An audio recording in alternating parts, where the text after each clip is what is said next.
پاکستانی تاریخ کے سب سے بڑے 7 انڈرورلڈ ڈان۔ دوستو، کیا آپ کو معلوم ہے کہ پاکستان کا سب سے بڑا ڈان کون ہے؟ آج کی اس ویڈیو میں ہم آپ کو پاکستان کے سب سے بڑے اور خطرناک 7 انڈرورلڈ ڈانس کے بارے میں بتائیں گے۔ 7ویں نمبر پر راولپنڈی سے تعلق رکھنے والے فاروق خان کھوکھر، پاکستان کی مشہور زمانہ اور با اثر ترین شخصیت تاجی کھوکھر کا بیٹا اور پیپلز پارٹی سے تعلق رکھنے والے سینیٹر حاجی نواز کھوکھر کا بھتیجا فاروق خان کھوکھر ہماری لسٹ میں 7ویں نمبر پر ہے۔ اتنی مہنگی گاڑیاں اور اس کے باپ کے پالے ہوئے بدماشوں کی فوج اور اس شخص کی شاہانہ طرز زندگی اس کے مشہور ہونے کی وجوہات ہیں، اور اس میں سے کچھ بھی اس کا اپنا کمایا ہوا نہیں ہے، یہ سب اس کے باپ کی بنائی ہوئی دولت ہے۔ اسلام آباد میں ایئرپورٹ کے قریب ڈیرہ تاجی کھوکھر اس کی شاہانہ طرز زندگی کی ایک جھلک ہے۔ اس ڈیرہ پر بہت سے نایاب جانور پالے گئے ہیں اور طرح طرح کی گاڑیاں بھی کھڑی ہیں۔ فاروق کھوکھر نے 333 کے نام سے ایک گروپ بھی بنا رکھا ہے۔ اس گروپ کا سوشل میڈیا پر بہت ہی زیادہ چرچا ہے۔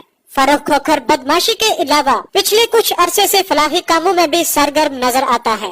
حالیہ دنوں میں اسلام آباد کے کسی ایس پی کی طرف سے گرفتار کیے جانے پر سوشل میڈیا پر فاروق کھوکھر کی طرف سے بڑی گرما گرمی رہی ہے۔ اس کے بعد 6 نمبر پر لاہور سے گوگی بٹ۔ معزز خواتین و حضرات، دنیا کی تاریخ میں پہلی بار لاہور کے ایئرپورٹ کے اندر جا کر ایک شخص کو قتل کیا گیا۔ قتل ہونے والے کا نام ٹیپو ٹرکا والا تھا۔ جس شخص کو اس قتل سے شہرت ملی اس کا نام گوگی بٹ ہے۔ 1960 میں آنے والے گنڈا ایکٹ میں لاہور کا بچ جانے والا اکلوتا بدماش گوگی بٹ کے نام سے مشہور ہوا۔ چھوٹی سی عمر میں ہی گوگی بٹ کا نام گوال منڈی سے پتہ وصول کرنے اور قبضہ مافیا کے طور پر مشہور ہو گیا۔ حکومتیں آتی جاتی رہیں مگر گوگی بٹ آج بھی لاہور پر راج کرتا ہے۔ یہ اس بات کا منہ بولتا ثبوت ہے کہ اس نے سیاسی سطح پر کس طرح اپنے آپ کو مضبوط کر رکھا ہے اور اس کے دوست کتنے طاقتور ہیں۔ اب 5ویں نمبر پر لاہور سے ہی عابد باکسر۔ یہ شخص کسی تعارف کا محتاج نہیں ہے۔ اس کی وجہ شہرت میاں شہباز شریف کا انکاؤنٹر اسپیشلسٹ ہونا تھا۔ 90 کی دہائی میں یہ پنجاب پولیس میں نوکری کرتا تھا۔ یہ نوکری اسے سپورٹس کوٹے پر ملی تھی۔ یہ ایک باکسر تھا۔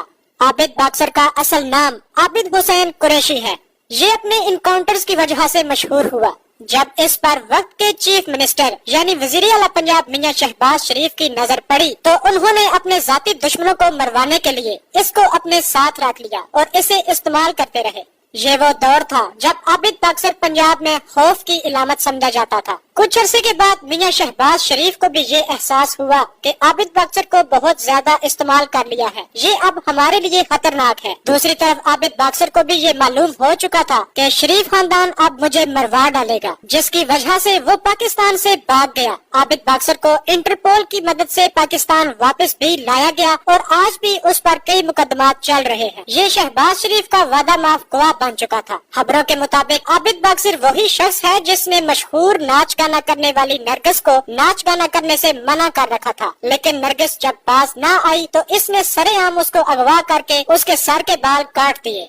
نمبر 4 پر عزیر بلوچ۔ پاکستان کے سب سے خطرناک ترین مافیا کی لسٹ میں عزیر بلوچ کا نام 4 نمبر پر آتا ہے۔ اس شخص کا اصل نام عزیر جان بلوچ ہے۔ یہ زرداری دور حکومت میں ہونے والے لیاری گینگ وار کا سب سے بڑا فگر ہے۔ اس کی کہانی اور عابد باکسر کی کہانی بہت زیادہ ملتی جلتی ہے۔ عزیر بلوچ پولیس میں بھرتی ہونا چاہتا تھا اور اس کے لیے اس نے بہت زیادہ ٹیسٹ بھی دیے تھے جس میں اس نے نشانہ بازی میں ٹاپ کیا۔ یہ خود تو پولیس والا بننا چاہتا تھا لیکن سندھ کے کرپٹ سسٹم نے اس کے لیے کچھ اور ہی فیصلہ کیا۔ 2003 میں اس کے والد فیض محمد اور فیضو ماما کو ارشد پپو گینگ والوں نے اغوا کر لیا اور بتا مانگ لیا۔ عزیر بلوچ بتا نہ دے پایا اور اس کے والد کو ارشد پپو گینگ والوں نے قتل کر دیا۔ عزیر بلوچ بدلے کی آگ میں جلنے لگا۔ پہلے اس نے عدالت میں کیس چلوایا لیکن وہاں سے اسے انصاف نہ مل سکا، جس کے بعد اس نے اپنا گینگ بنا لیا۔ 6-7 تک کئی لڑائیاں لڑنے کے بعد 2009 میں عزیر بلوچ نے ارشد پپو نامی شخص کو پکڑ لیا۔ خبروں کے مطابق اس نے ان لوگوں کے ساتھ جسم سے جدا کر کے ان کے سروں کے ساتھ فٹ بال کھیلا اور پھر آگ لگا دی۔ اس کے ساتھ ساتھ